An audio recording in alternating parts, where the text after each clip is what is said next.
एक जण, त्याला 2 मुली होत्या.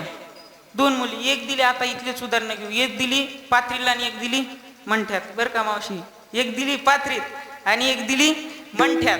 आता ती पाथरीत होती का, तिचा व्यवसाय होता विटभट्टीचा, आणि मंठ्यात होती, तिचा व्यवसाय होता भाजीपाल्याचा, माळव्याचा व्यवसाय. आधी हा गेला पाथरीवालीकडे. म्हटला, का ग बाई तुझं कसं काय चाललंय? ती म्हटली, बाबा एवढा चांगला माल विटभट्टीत आलाय, पण काय करावा, तो मुर्दा पंजाबराव डक. काय म्हणती?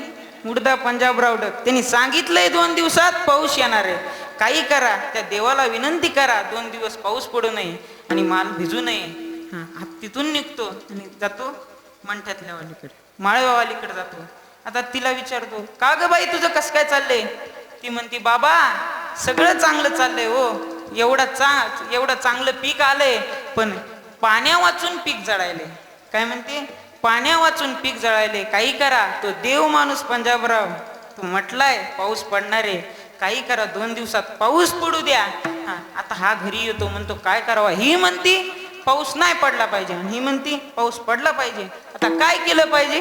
तर गप्प बसलं पाहिजे.